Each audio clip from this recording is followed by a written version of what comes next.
Merci. Donc voilà, on va parler d'intelligence artificielle. Est-elle l'allié du notaire? Vous l'avez compris, je pense, si vous avez assisté depuis tout à l'heure à l'introduction avec Marc Cagnard, que oui, elle l'est, mais on va décrire tout ça avec nos invités. Donc Cédric Blanchet, qui est notaire à Paris, président de Paris Notaire Service.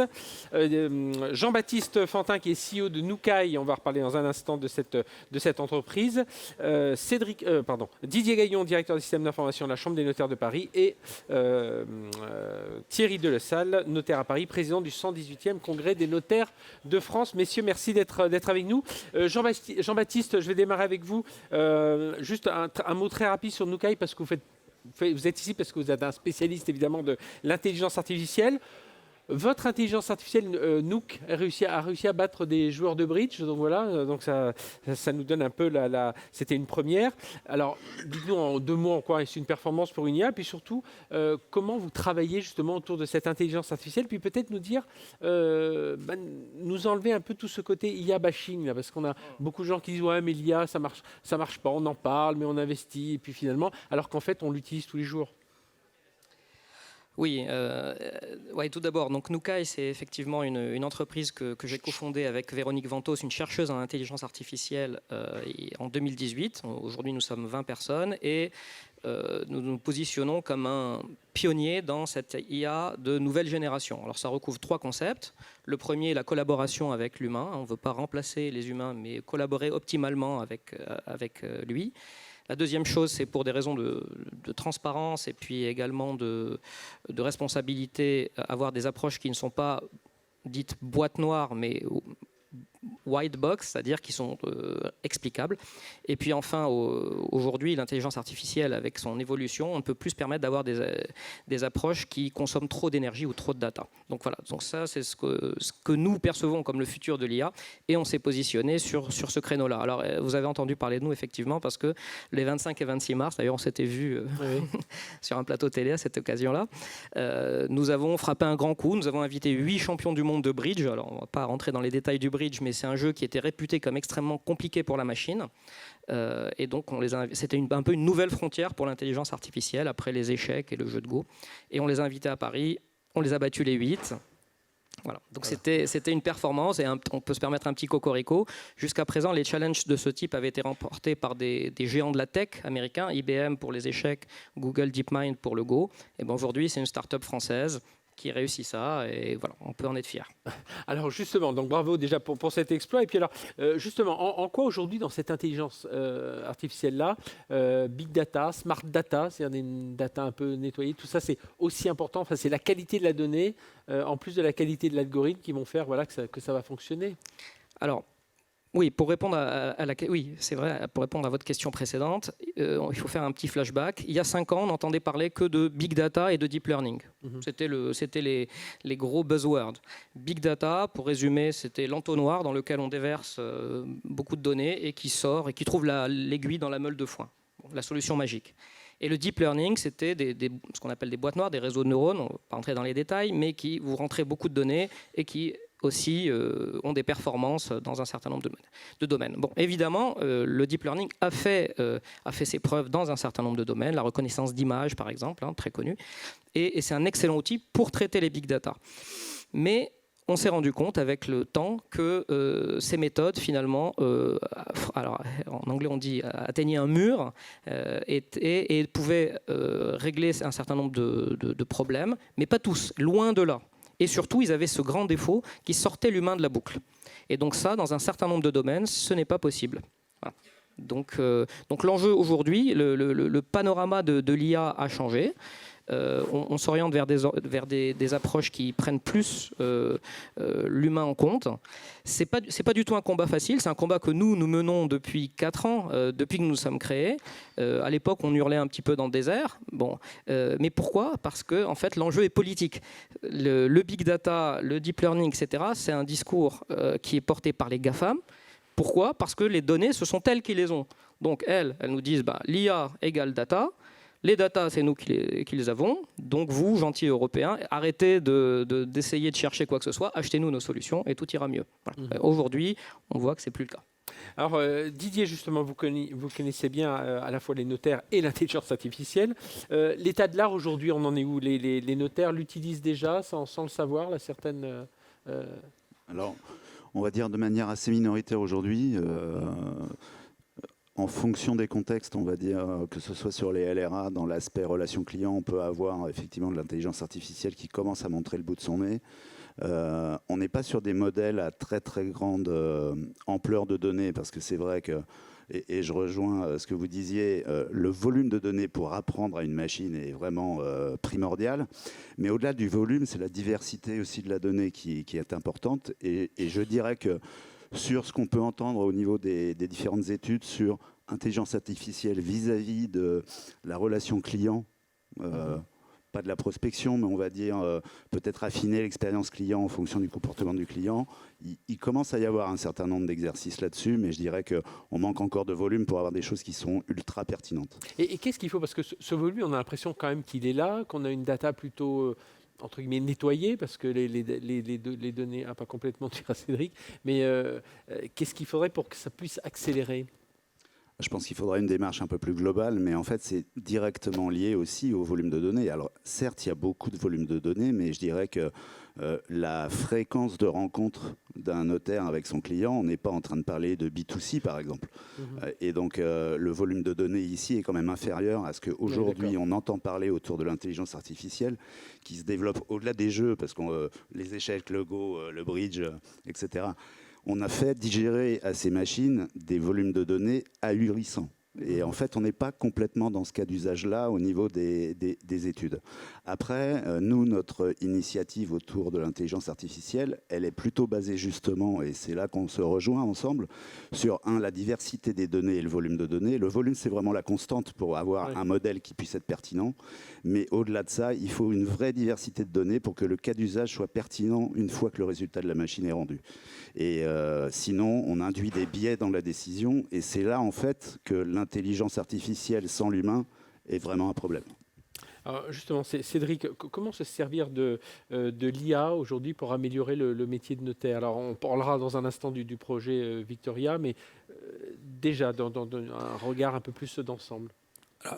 De toute façon, je pense qu'aujourd'hui, c'est une évolution future ou en cours du traitement de la donnée. Et donc, le notaire nécessairement doit se préoccuper de la question et appréhender ces nouvelles technologies. Donc, c'est vrai que pour le notaire, le traitement de la donnée est devenu quelque chose d'extrêmement important, puisque la multiplication des lois, la multiplication des contraintes qui sont imposées dans une vente immobilière, par exemple, mais aussi dans le droit de la famille, a fait que le nombre de données a beaucoup augmenté pour chaque opération. Donc ça, c'est sûr que nécessairement, le traitement de la donnée et tous les outils qui permettront une amélioration du traitement de cette donnée seront bonnes pour notre activité, parce que on en reparlera plus sur typiquement le projet Victoria, mais on peut quand même se rendre compte que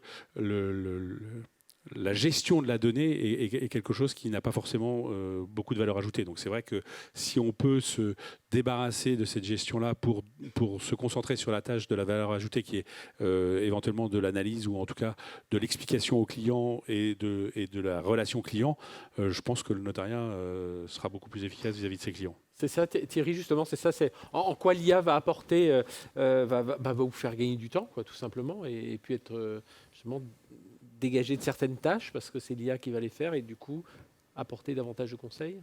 Oui, pour rebondir sur ce que disait Cédric, c'est exactement ce qu'on attend. Là, j'ai fait le tour tout à l'heure des stands pour voir un peu ce qu'il y avait comme nouvelle start-up.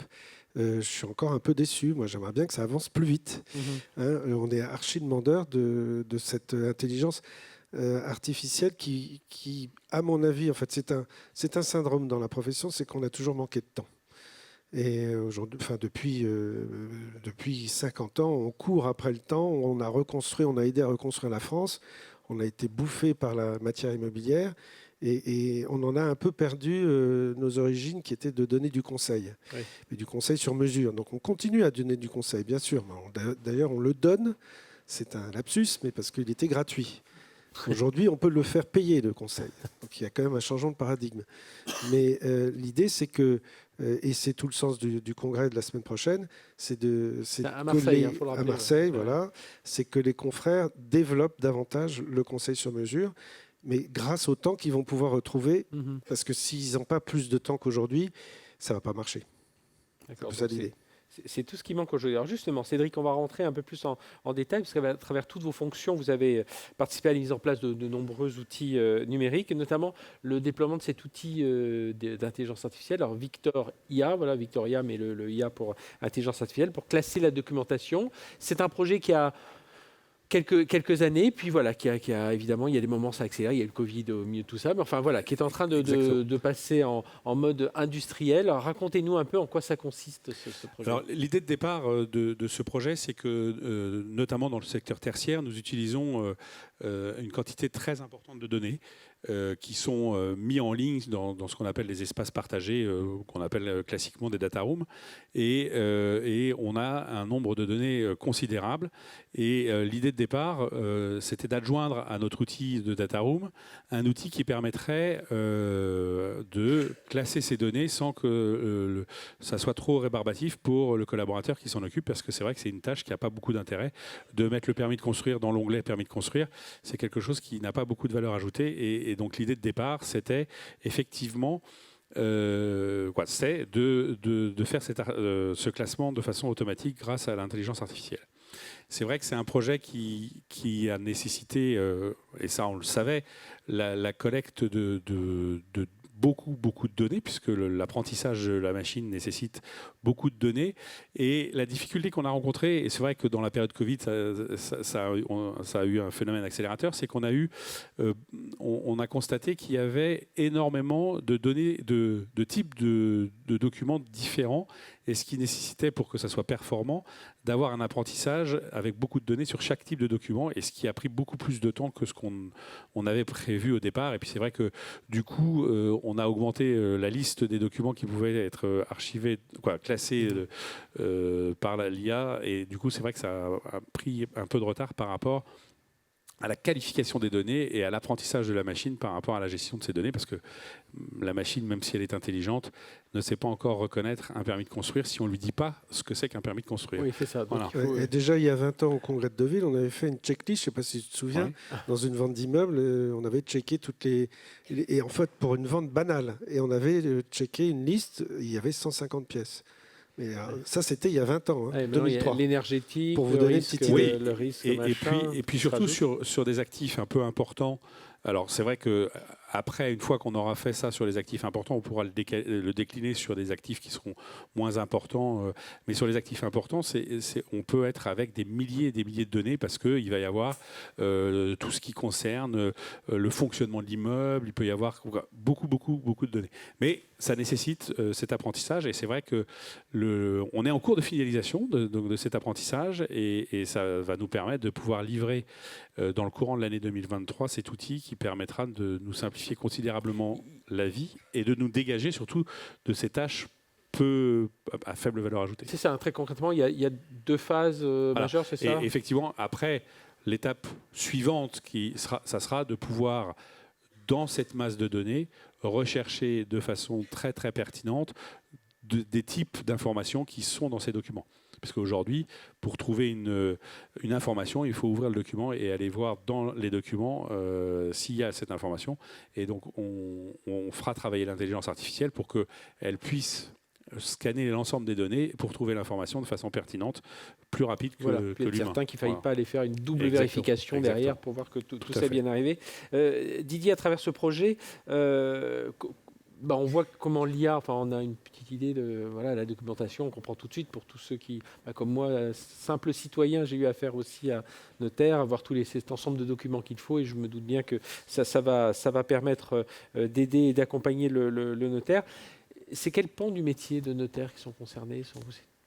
Tout est, sur la constitution du dossier, juste pour rebondir sur ce que disait Thierry, il disait 150 documents, maintenant on est à plus de 300 types de documents. Ouais.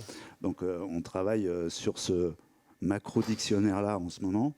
Donc je dirais sur la constitution des dossiers, mais après on peut imaginer aussi un certain nombre d'intervention de l'intelligence artificielle sur d'autres pans du notaire. Enfin, je pense que pour se libérer du temps, pour effectivement améliorer la partie conseil, l'accompagnement client, etc.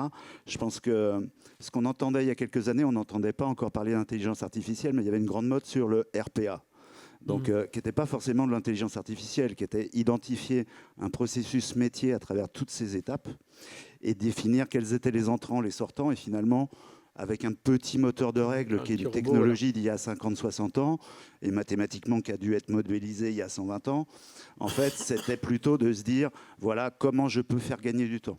Donc, au-delà du big data et de l'intelligence artificielle, je pense que le premier prérequis après, ça sera aussi d'identifier les cas d'usage où les différents moments du travail du notaire et de ses collaborateurs dans l'étude perdent du temps, où n'ont pas de vraie valeur ajoutée. Justement, pourquoi?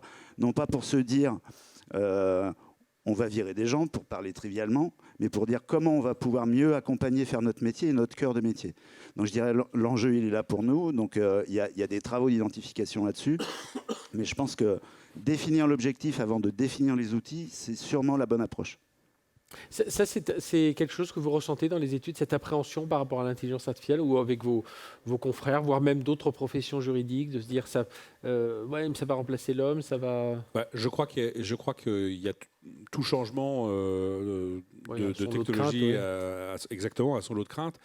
Mais je ne crois pas qu'il faille se faire peur. C'est-à-dire que je crois que toute évolution technologique, et je prenais l'exemple tout à l'heure de nos expéditionnaires qui étaient ceux qui recopiaient les actes avant l'apparition de la photocopieuse.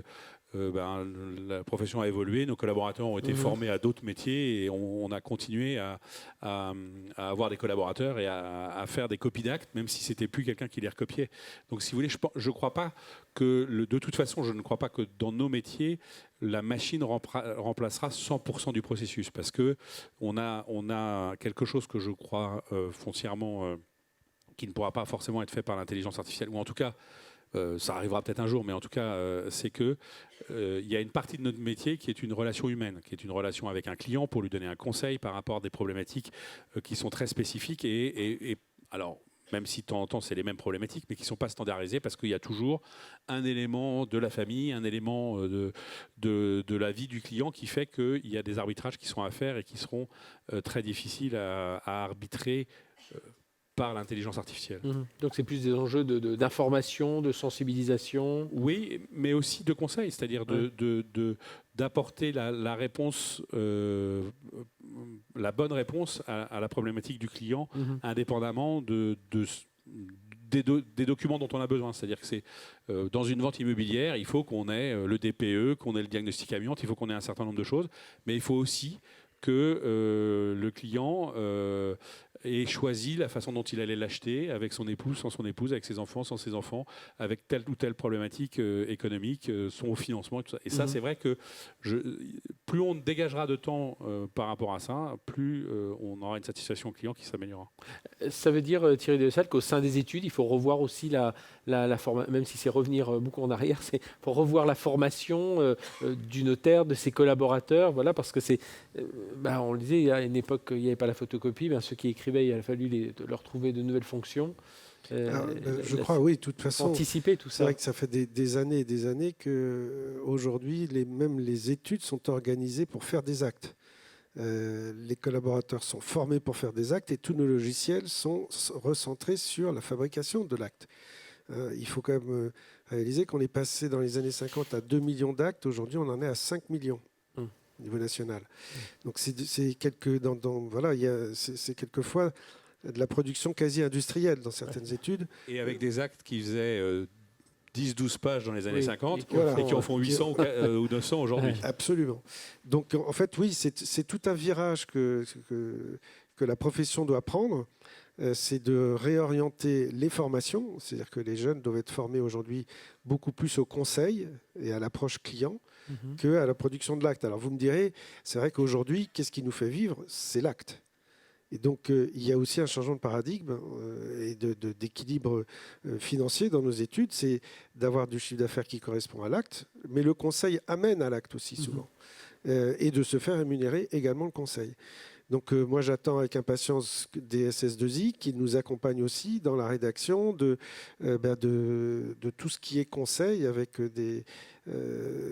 vraiment l'accompagnement sur mesure. Oui. Donc aujourd'hui, et compréhensible. Ce qui n'est pas Mhm. toujours les consultations quand on les sort aujourd'hui, c'est compréhensible par un juriste, mais pas forcément par un client. Mhm. Donc en fait, c'est la vulgarisation de la consultation juridique qu'il va falloir que les SS2I s'emparent pour nous aider à Mhm. cela. Ouais, parce que en prenant un peu de recul, il y a, je crois que je l'avais déjà dit tout à l'heure lors de l'introduction, il y a un climat aussi de compétitivité aussi, voilà, vis-à-vis, montrer que vous accompagnez mieux un client qu'une autre étude. Enfin, ça aussi, c'est important d'avancer dans cet univers du numérique. Oui, aujourd'hui, ce qui fait un petit peu la particularité du notariat, c'est qu'on est et généraliste et spécialiste. Oui. Donc il y a toujours eu, et donc dans le conseil plus que tout, il va y avoir effectivement des confrères qui vont sortir du lot en étant spécialistes de tel, enfin c'est déjà un petit peu le cas, de tel ou tel domaine. Mais bon voilà, c'est à chacun de s'emparer de ce qui lui plaît aussi. Hein, donc au congrès d'ailleurs on fait une formation, pour vous dire, on a entreprise, il n'y a pas beaucoup de monde. Et là, c'est vraiment un pan entier à reprendre en main. Oui. Il y a évidemment l'immobilier, il y a la famille, il y a le family office. Voilà, il y a 4 formations comme ça et qui remportent un gros succès parce qu'il y a déjà plus de 1200 inscrits. Les confrères sont conscients qu'il faut se former pour devenir un vrai spécialiste du conseil sur mesure, voire du conseil haut de gamme. Et donc, accompagné par cette technique, justement, Jean-Baptiste, on comprend, voilà, l'IA est bien là pour accompagner les métiers, les collaborateurs.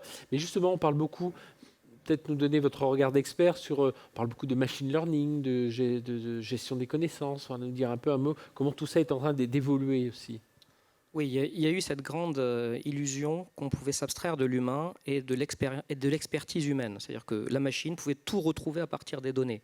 Alors, ça s'illustrait dans le cadre des jeux, désolé, c'est un peu notre spécialité, mais c'est-à-dire que, par exemple, pour le jeu de Go, on a fait jouer à la machine des parties et on a retrouvé les règles à partir des données. Nous, ça nous semblait totalement idiot, puisque c'est une perte de temps. Les règles, on peut les traduire dans un langage qui est compréhensible par la machine et ça fait économiser du temps, tout simplement. Pour donner un exemple, nous, le challenge pour le bridge a consommé 200 000 fois moins d'énergie que le challenge pour le Go. Tout simplement parce qu'on a fait ça. Bon. Dans la vraie vie, j'ai envie de dire, dans les vrais projets, qu'est-ce que ça veut dire ? Ça veut dire qu'il faut savoir traduire l'expertise humaine, la capter dans un langage qui est compréhensible par la machine. C'est pas du tout simple. C'est ce qui fait que beaucoup de projets bloquent à beaucoup de niveaux, dans l'industrie, mais aussi dans d'autres domaines. Et c'est quelque chose, c'est une chose sur laquelle nous travaillons. C'est un pan vraiment de notre activité. Comment capter pour faire en sorte que l'expertise alors là on pourrait dire d'un notaire ou d'autres notaires, de quelques notaires, puisse bénéficier à d'autres, puisse être encodé dans la machine, pour fournir bien sûr des briques de langage, parce que quand la machine va communiquer avec d'autres humains, il faut qu'elle utilise un langage. Ce langage, elle ne va pas l'inventer. Mais au-delà du langage, il faut qu'elle puisse comprendre et qu'on puisse capter cette expertise humaine. Mais c'est un enjeu colossal. Oui, allez-y, Cédric. Juste pour rebondir, c'est clairement ce qui nous a manqué dans notre évaluation de notre projet, c'est qu'on a peut-être sous-estimé le besoin d'expertise humaine pour l'apprentissage de la machine, et c'est ce qui nous a fait prendre pas mal de retard. Alors, autre sujet, c'est l'éthique juridique. Est-ce qu'il faut se poser la question aussi, Didier, un jour, qui prend la décision ? On sait que dans d'autres technologies, tout le monde se dit la voiture autonome, qui va prendre la décision le jour où c'est elle qui conduit ? Est-ce qu'elle sauve le chauffeur ou est-ce qu'elle sauve la personne qui est en train de traverser ?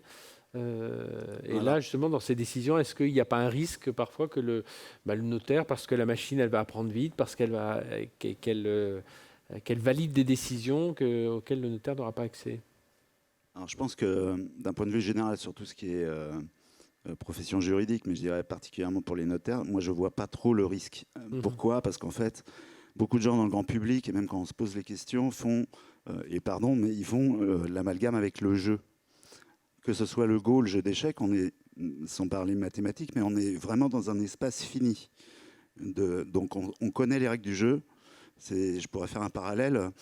c'est comme si on voulait jouer sur un terrain de foot de la taille de la planète, alors qu'on joue sur un terrain de foot qui fait la taille d'un terrain de foot. Donc clairement, de ce point de vue-là, je pense que le risque, une fois qu'on a dépassé cette fausse bonne idée du grand public, je pense qu'il n'est pas présent. Et en fait, pourquoi ?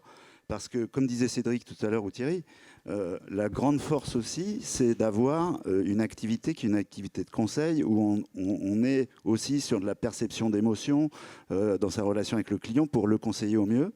Et donc, dans la modélisation des processus sur lesquels on pourrait faire travailler, et on va faire travailler de l'intelligence artificielle, on est vraiment sur un espace fini qui permet après au notaire d'amener en fait son expertise et de valider.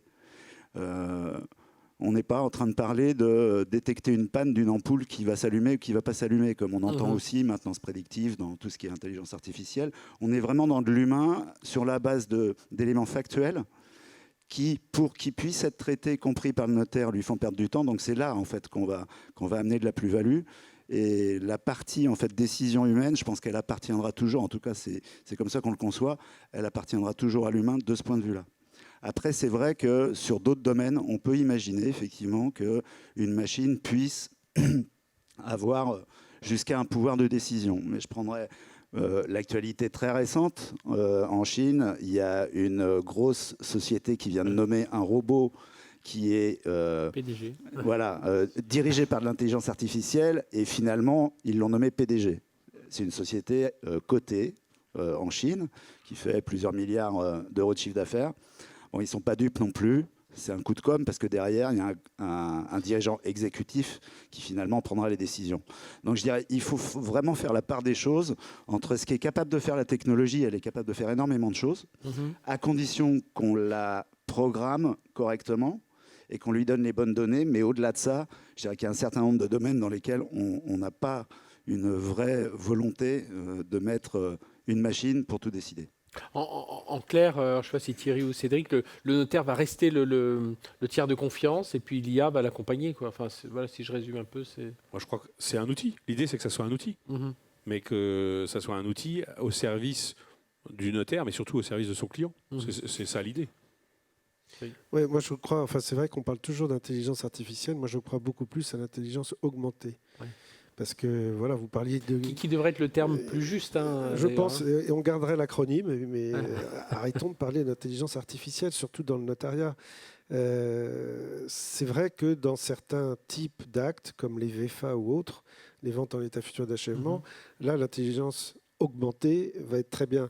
Mais qu'est-ce que fait aujourd'hui un collaborateur avec un ordinateur ? C'est le collaborateur qui appuie sur le bouton pour dire je veux telle ou telle ou telle clause. Alors, ok, il peut y avoir peut-être derrière des algorithmes qui feront que, au début, on va définir le schéma de l'acte à faire.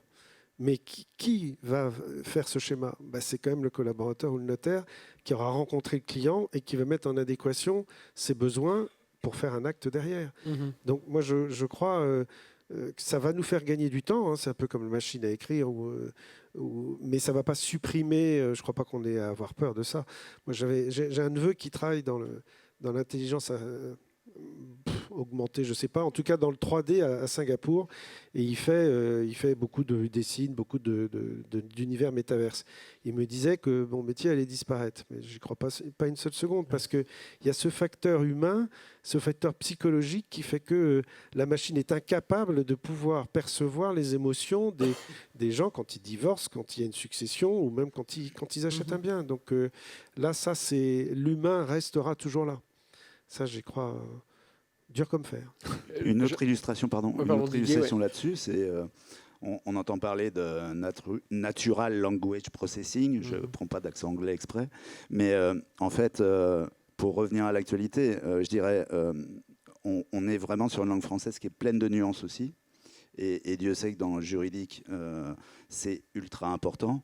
Je fais le parallèle avec ce qui s'est passé il n'y a pas très longtemps avec la nouvelle intelligence artificielle de langage de Facebook, alors de Meta, on va dire, la société mère. Ils l'ont débranché au bout de 2 jours. Et pourtant, le NLP, c'est vraiment quelque chose qui est en pointe en termes d'intelligence artificielle. Mais ils l'ont débranché au bout de 2 jours parce qu'elle commençait à propager des propos nazis, fascistes, racistes. C'est arrivé pour Microsoft aussi. Donc, et c'est arrivé sur Microsoft. Donc, en fait, et pourquoi je cite ça, c'est parce qu'il faut essayer de dissiper. Autant techniquement, on peut être très en avance sur énormément de choses. Mais pour revenir à l'humain, je pense que c'est important de dissiper le mirage de l'intelligence artificielle, la machine va tout faire. On a des très bons films de science-fiction pour ça, mais je dirais qu'on n'est pas encore à cet état et je ne pense pas que ça soit souhaitable non plus pour gérer tous nos métiers, au-delà du juridique d'ailleurs. Et puis après, c'est toujours un problème d'équilibre, c'est-à-dire que je ne crois pas aujourd'hui que nos clients soient prêts à accepter une décision d'une machine pour décider de leur vie juridique. Donc après, à nous collectivement, clients et professionnels, d'être vigilants sur ce point-là. Aujourd'hui, tout le monde l'informatique est capable de poser un avion.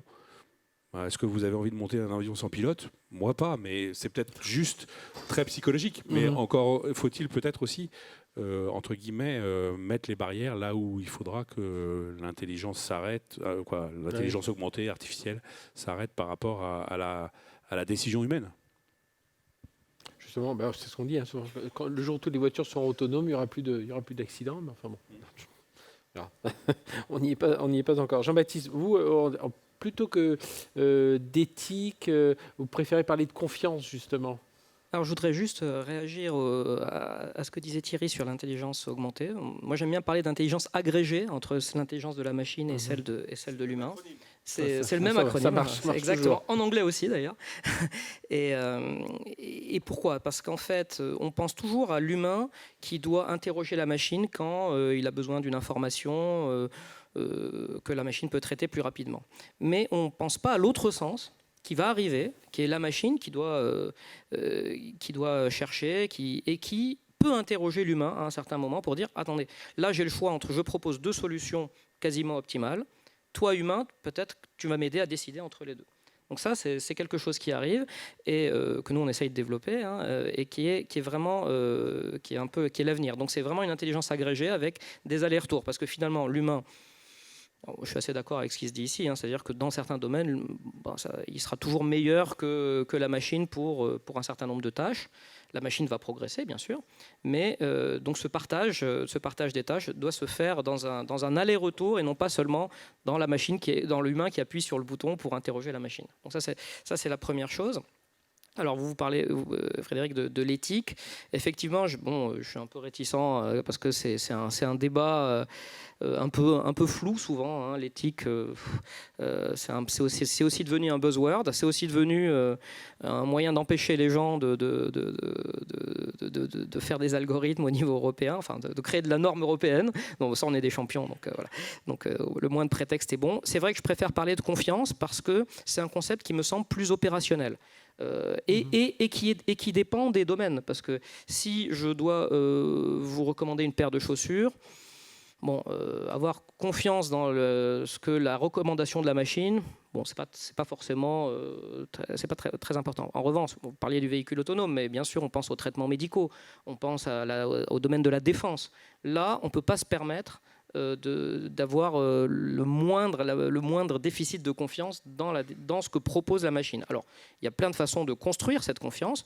Bien sûr, de laisser la décision finale à l'humain. Ça, c'est ce que j'ai entendu là. Et c'est ce qui, dans certains domaines, dans la défense par exemple, vous savez, en France, c'est interdit, enfin en tout cas en Europe, on s'interdit de construire des armes létales autonomes. Voilà. Donc ça, c'est le discours. Bien sûr, quand en face, il y en a, il faut savoir ce qu'on fait. Mais bon. Mais en tout cas, voilà, dans ce domaine-là, on peut se dire que la décision ultime appartient à l'humain.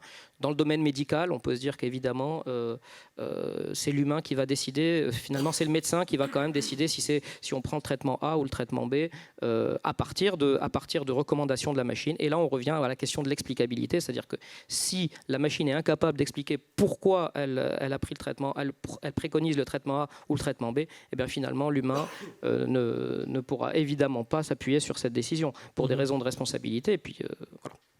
On va revenir dans un instant sur justement la mise en œuvre de tout ça, mais je ne sais pas s'il y a déjà des questions dans la salle. N'hésitez pas à vous manifester.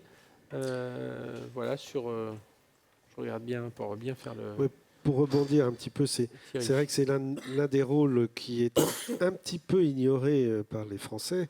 Le rôle du notaire, c'est qu'il est professeur de droit. Il explique le droit. Après, je ne sais pas s'il l'explique bien, mais il l'explique pour que justement eh bien, le client adhère à la solution. Donc ça, je ne sais pas, bon, la machine, elle peut expliquer, mais quand on voit, je vous donne un exemple, c'est que le choix des régimes matrimoniaux. L'État a mis en place, il y a une quinzaine d'années, l'obligation avant de se marier, en mairie, vous devez avoir une explication par l'état civil sur le régime matrimonial. L'État s'est contenté en fait de faire un petit flyer. Le flyer qui évidemment n'est absolument pas lu. Bon, et résultat, aujourd'hui, on a fait un sondage pour le Congrès sur les Français qui ont été interrogés. Vous connaissez votre régime matrimonial? 93%, oui. Bon, est-ce que vous estimez avoir reçu des conseils suffisants? Là, 80%, oui. Et après, on est rentré dans le dur. On leur a posé des questions sur les régimes matrimoniaux. Et bien là, sur 4 questions bien précises, à 65%, les Français se plantent. Ils ne connaissent pas les règles. Donc, pour vous donner une idée, on croit que, mais donc il y a du boulot là. Ouais. Un petit peu de boulot. Alors, justement, tiens, Didier, en parlant de la mise en œuvre de tout cela, comment on y va concrètement? C'est quoi le mode opératoire pour dire, tiens, quelqu'un sort de la salle aujourd'hui, il dit, je vais faire appel à de l'intelligence artificielle. Donc, il y aura ce projet Victoria bientôt présent, mais voilà, déjà là, les premiers pas. Je pense que d'abord, il faut... Soit on a une approche métier, soit on a une approche purement technologique. Je pense que si on veut déjà réussir ce projet, il faut avoir une approche métier. Sinon, en fait, on va dépenser énormément de jours, d'argent, de machines pour finalement avoir un échec. Donc, je pense que déjà, c'est se dire qu'est-ce que je veux faire. Ça, c'est le premier point. Ensuite, il faut se dire que autant on entend machine auto-apprenante, je pense que les humains, ils apprennent aussi quand ils font ce genre de projet. Et donc, il faut sûrement partir sur ce qu'on pourrait appeler, alors il y a des anglicismes, c'est proof of concept, en fait, je dirais. Partir d'abord sur un périmètre assez limité, entre guillemets, avec un cas métier assez précis. Et puis, ensuite, il faut se dire de quoi on a besoin en termes de données, qu'est-ce qu'on veut modéliser. Et après, d'un point de vue purement technologique, on va dire... nous, on se dit où est-ce qu'on va localiser nos serveurs. Donc, on n'a pas de débat là-dessus, c'est en France. Hein. Et puis après, quel type de technologie d'algorithmique on va utiliser? Parce qu'en fait, en fonction du cas d'usage, comme disait mon voisin, il y a des algorithmes qui ne vont pas du tout être adaptés. Et puis il y en a qui vont peut-être être un peu plus pertinents sur le sujet.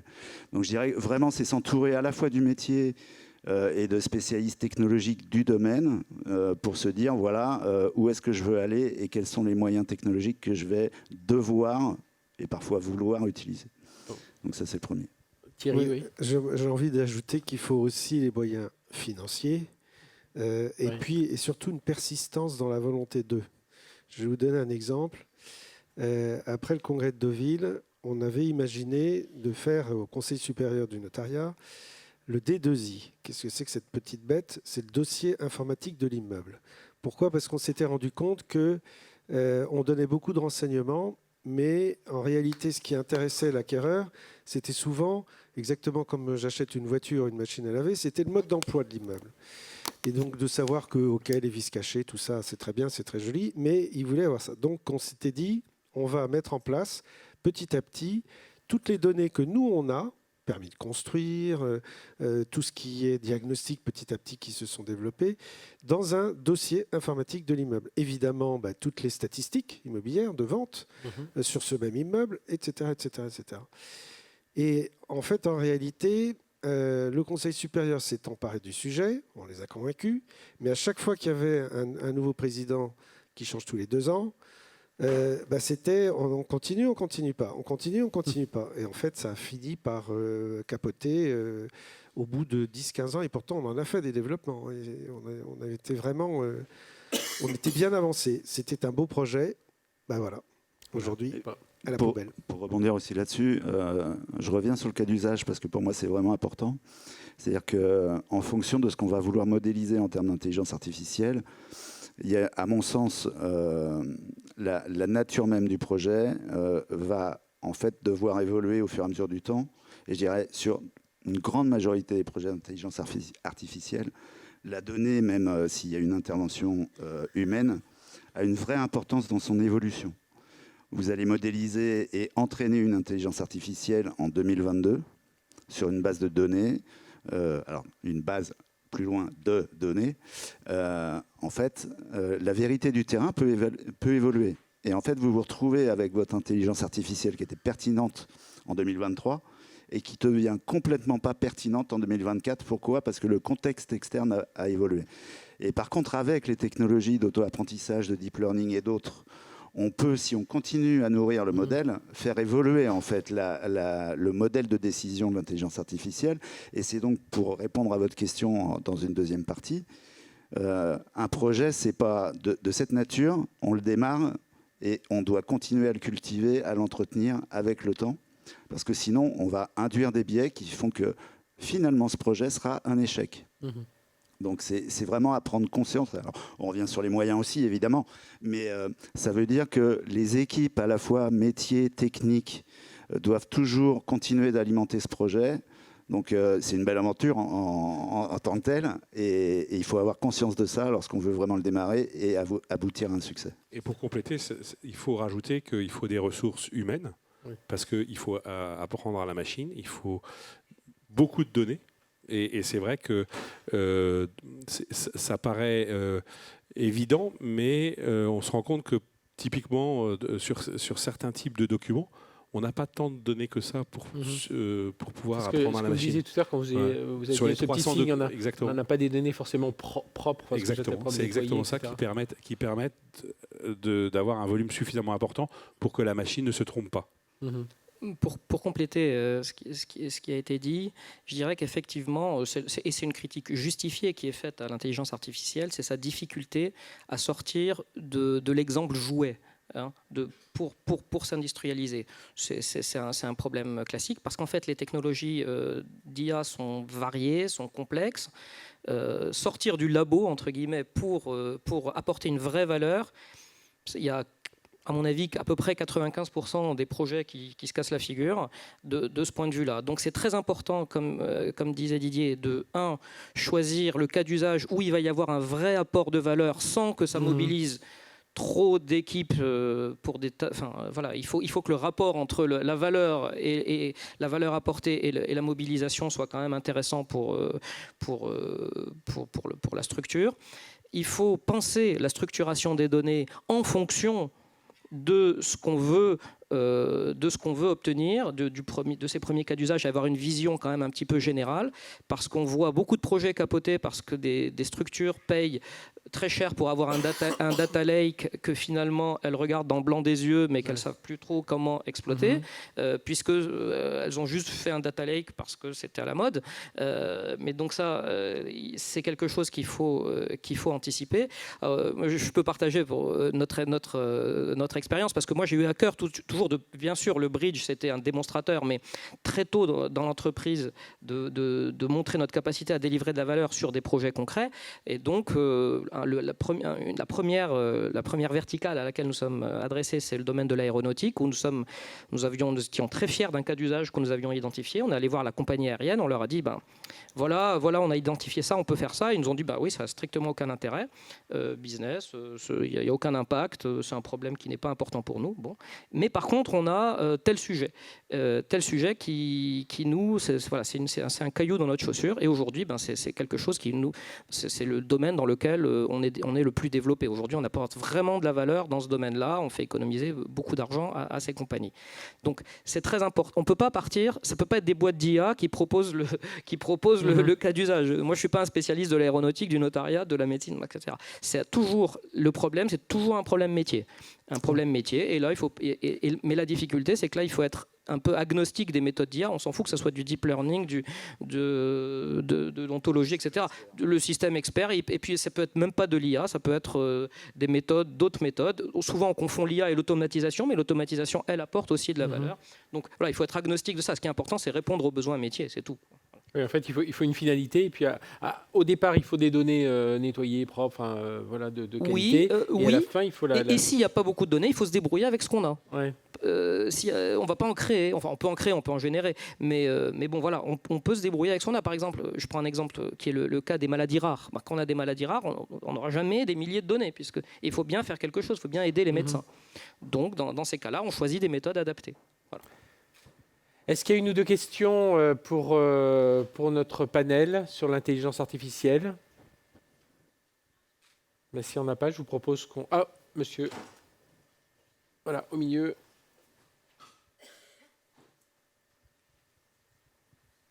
Merci beaucoup pour l'intervention. Dans l'intervention précédente, on vantait les bienfaits de la ségrégation des données en disant si personne n'a accès à l'ensemble des données, du coup c'est plutôt un gage de sécurité pour l'office, pour l'étude. Et du coup je me demandais si à la fois cette ségrégation liée à la confidentialité des données, c'était pas un obstacle majeur justement pour l'entraînement d'une IA pour produire de la valeur métier. Didier Et si c'est un obstacle, comment le... Je ferai une réponse qui est un petit peu ce que je disais précédemment, c'est-à-dire tout dépend du cas d'usage. En fait, comme on disait, on entendait parler de big data il y a une petite dizaine d'années, comme on entend parler d'IA depuis 2-3 ans, c'est-à-dire que tout le monde faisait du big data, tout le monde fait de l'IA, et puis finalement, quand on regarde concrètement, c'est pas le cas. Et en fait, tout dépend du cas d'usage. Si vous êtes dans une société commerciale qui fait du B2C par exemple et que vous devez traiter les réactions clients, votre espace client, tout votre système d'information, les traces, etc., vous avez besoin d'un data lake pour croiser toutes les données. Une fois que vous avez ça, généralement on se dit bon alors qu'est-ce que je vais faire avec ? Et finalement on ne sait pas. Donc, mais par contre on est rentré dans un biais de cybersécurité, c'est qu'on a mis toutes les données au même endroit, on les a croisées. On ne les a pas anonymisés, on ne les a pas cryptés, parce que sinon ça prend beaucoup trop de temps à une IA de traiter le sujet. Et donc je dirais qu'il faudrait renverser le sujet. C'est-à-dire que comme toujours, à mon sens, c'est quel est le besoin, de quoi on a besoin pour répondre à ce besoin. Et après, on n'a pas forcément besoin d'aller chercher toutes les données de l'entreprise, comme on n'a pas besoin d'aller chercher toutes les données de l'étude. Et effectivement, après, si on doit manipuler des données qu'on croise avec un haut degré de confidentialité, il faut réfléchir à quelle architecture de cybersécurité on va mettre en place pour pouvoir traiter de la manière la plus efficiente en fait, les données pour alimenter l'intelligence artificielle. Et au-delà de ça, ce n'est pas uniquement l'alimenter, c'est elle-même comment elle travaille sur les données. Parce que techniquement parlant, on peut avoir aussi des biais et des risques d'atteinte à la divulgation en fait, des données au sein même de l'intelligence artificielle. Parce qu'une intelligence artificielle, ce n'est pas uniquement les données, c'est tout le moteur qui les traite. Oui, je voulais compléter ça, parce que là, depuis le début, on parle d'apprentissage à partir de données. Ça, c'est ce qu'on appelle l'induction. C'est à partir des exemples, on apprend des choses, des règles. Mais l'intelligence artificielle, c'est pas ça. C'est pas que ça. Ça, c'est un domaine de l'intelligence artificielle. L'inductif, c'est une chose. Il y a aussi le déductif, savoir raisonner. Alors ça, on appelle ça les vieux systèmes experts. Mais aujourd'hui, ces méthodes ont quand même évolué et délivrent des vrais résultats. Et puis, sinon, sur le fait de la ségrégation des données, c'est aussi un champ à part entière de l'intelligence artificielle qui s'est développé notamment dans la santé, puisqu'aujourd'hui, on essaye de développer, d'avoir des IA qui sont capables d'apprendre avec des sets qui sont éclatés, parce qu'évidemment, tout le monde ne veut pas partager la donnée elle-même, mais veut pouvoir apprendre quand même avec des données isolées. Donc c'est quelque chose c'est un champ de l'intelligence artificielle qui se développe très bien en ce moment. Voilà, mais il nous reste à vous remercier, à vous applaudir tous les quatre. Merci.